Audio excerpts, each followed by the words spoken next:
મિત્રો GPSC UPSC STI DYSO કે પીએસઆઈમાં નિબંધ લેખનમાં સારા માર્ક્સ આપણને જોતા હોય તો એક જ રસ્તો છે કે પેપર ચેકર આપણો એસે વધારે વાર સુધી આખો એસે વાંચે.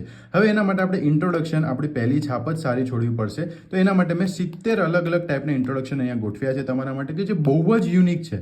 કદાચ તમે આની પહેલાં નહીં વાંચ્યો હોય એવા છે. અને એમાંથી એક આપણે જોશું પાર્ટ 6માં આજે ઇકોસિસ્ટમ નરેટિવ.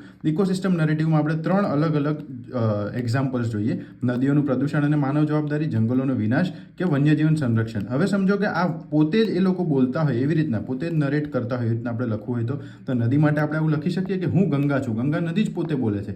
સદીઓથી મેં પાપો ધોયા છે પણ આજે હું પોતે મેલી થઈ ગઈ છું. માણસે મને માં માની પણ તેની ગંદકી ઠાલવવાનું પાત્ર બનાવી દીધી. શું મારી પવિત્રતા હવે માત્ર પૂજાના દીવા પૂરતી જ સીમિત રહેશે?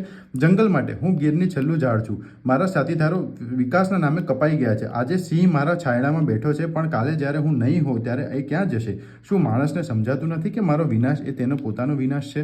કેટલું વ્યવસ્થિત, કેટલું સારું લાગે કે ભાઈ પોતે કુદરત જ બોલે છે. માટી માટે હું એ ધરતી છું જે અનાજ આપે છે પણ આજે રાસાયણિક ખાતરોને મને બંજર બનાવી દીધી છે.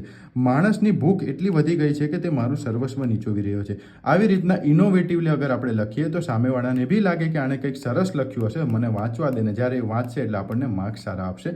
તમારે આ પીડીએફ જોતી હોય તો કમેન્ટમાં એસે લખો અને મારી ટીમ તમને પીડીએફ મોકલી દેશે. આવી રીતના તમે પણ લખીને ટ્રાય કરો અને અમને મોકલો અમારા વોટ્સએપ નંબર પર, ટેલિગ્રામ પર કે આપણે જોઈ શકીએ કે તમે કેવું સરસ લખો છો.